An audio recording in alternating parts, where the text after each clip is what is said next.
আৰু ইপিনে চেঙাত সংখ্যালঘু এলেকাত জয় হৈছে বিজেপি প্ৰাৰ্থী হৰিপুৰ জিলা পৰিষদত হাইদৰ আলী আহমেদে জয় লাভ কৰিছে বিজেপি প্ৰাৰ্থীগৰাকীয়ে 2202টা ভোটত পৰাস্ত কৰিছে কংগ্ৰেছৰ প্ৰাৰ্থীগৰাকী আবু বক্কৰ সিদ্দিকক পৰাস্ত কৰি জয় লাভ কৰিছে হাইদৰ আলী আহমেদে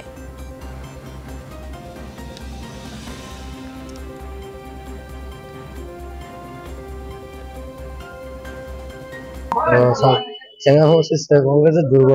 দুৰ্বল মানে এই কাৰণে হৈছে তেওঁলোকৰ নেতৃত্ব কৰা মানুহ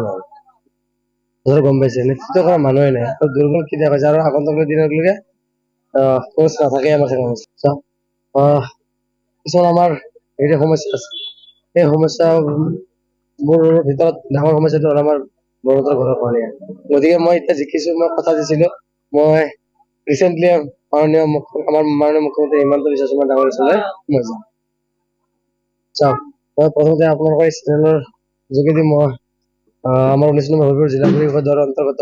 সমূহ ভোটাৰসকলক মই প্ৰথমতে মই আন্তৰিক ধন্যবাদ জ্ঞাপন কৰিছো কাৰণ কিয়নো তেওঁলোকৰ সহায় সহযোগিতা অবিহনে আমি আজি জিলা পৰিষদ হ'ব নোৱাৰিলোহেঁতেন তেওঁলোকৰ সহযোগিতাৰ ফলতে মই আজি জিলা পৰিষদ হ'ব পাৰিছো গতিকে এইখিনি কথা কওঁ যে তেওঁলোকৰ যি মানে সহায় সহযোগিতা পাইছো যি মৰম চেনেহ পাইছো তাৰ প্ৰতিদান মই দিবলৈ মই চেষ্টা কৰিম